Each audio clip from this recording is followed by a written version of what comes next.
Hello and welcome. I know it's been a while. The purpose of this video is twofold.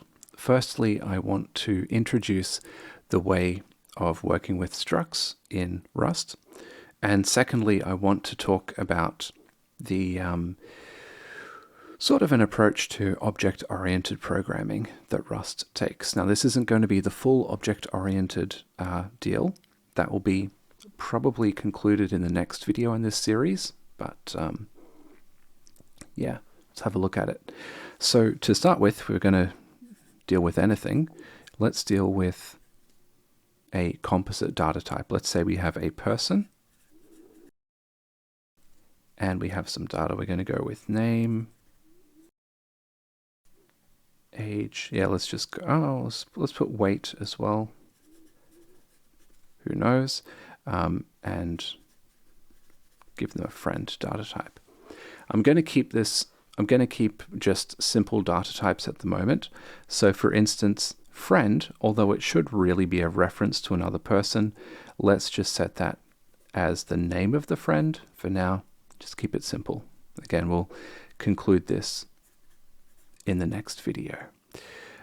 Okay, so just put in data types for all of these. So there we have it. That's our struct. Now, what we could do is, if we just want to store a string, we store a string. If we want to store a float, we store a float. A really crude way of looking at this is to take a set of people and store them as an array. So let's say we have first person has name position 0, which is stored somewhere else as the string Bob.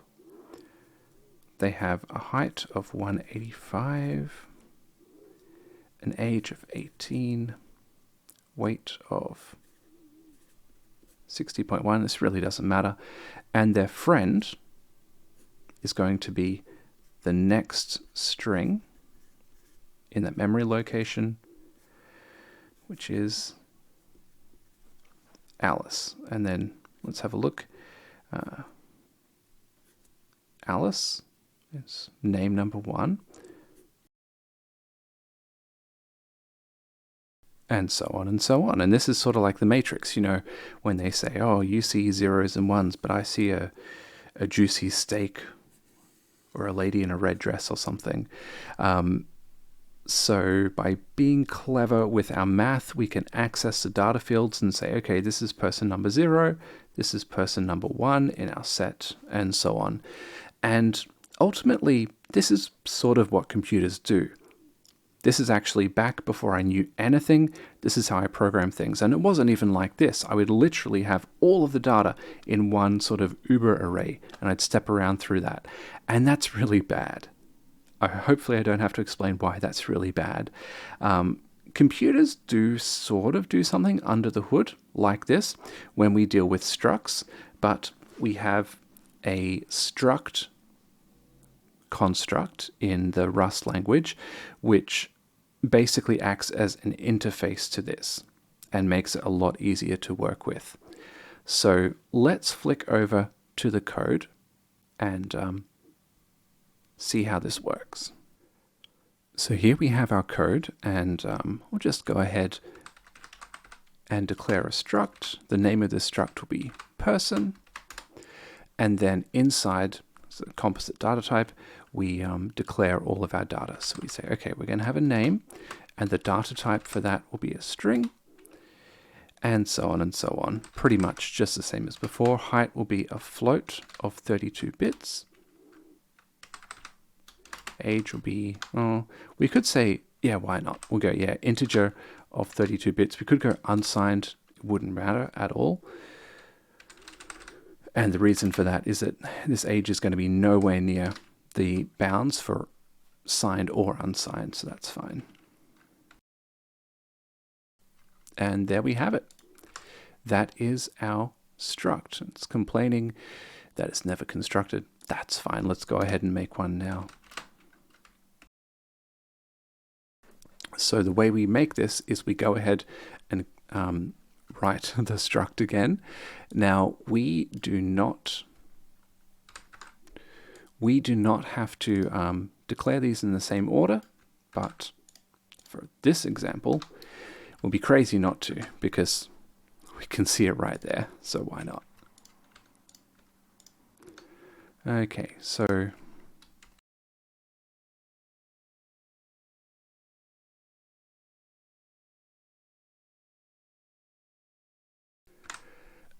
there we have it. We have declared a struct, and this is how we instantiate a struct. Now, that's all well and good. It looks like structs are just a handy way of holding data.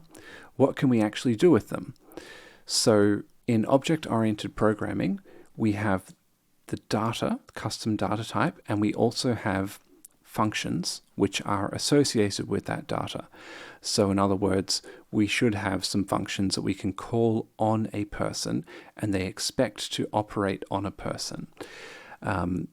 In C, one of the simplest ways to do this is to simply write a function and write a function and take in a pointer to your struct as the first argument, and that's how you do object-oriented programming in C.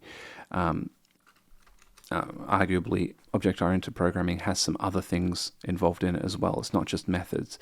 But in Rust, there's a nice way to work with this, and this is called the impl, or implementation block. And basically, what this is doing is I'm declaring, it's sort of like a namespace. So I'm declaring that I'm going to make a bunch of functions which relate to the person struct. It's sort of like a custom little area of code. So let's make a function called declare friend, and it's just going to we call it on a person, and it's just going to print out basically who the person is friends with. So the way I want to call this is I want to be able to say, hey, take Bob and declare who Bob's friend is. It's going to complain at the moment. Because just like in C, we need to take a reference to the instance which is calling this as the first argument. Now, we actually don't need to.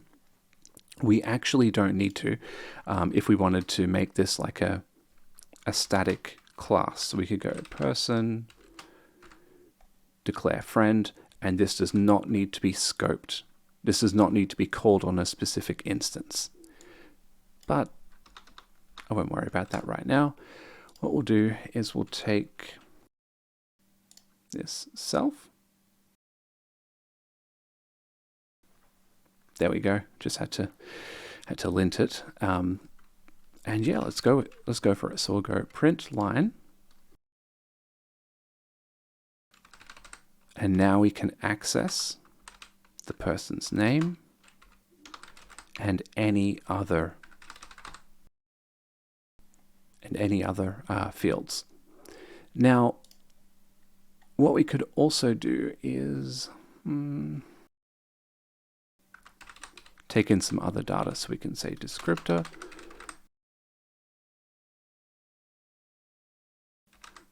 This is just as an example. So this is just to indicate that we can, of course, have functions with more than one argument, but the first argument always needs to be self. So yeah, there we have it. I'll just quickly run this. And yeah, it inserts it just as I would expect. Okay, yeah, so Bob is good friends with Alice. So this is an example of taking a struct with simple data types, that is not references to other people or anything, and calling methods on them. In the next video in this series, I'll be having a look at references and keeping those safe and everything. And yeah, that'll be it for now. So yeah, have a good one and see you again soon. Bye.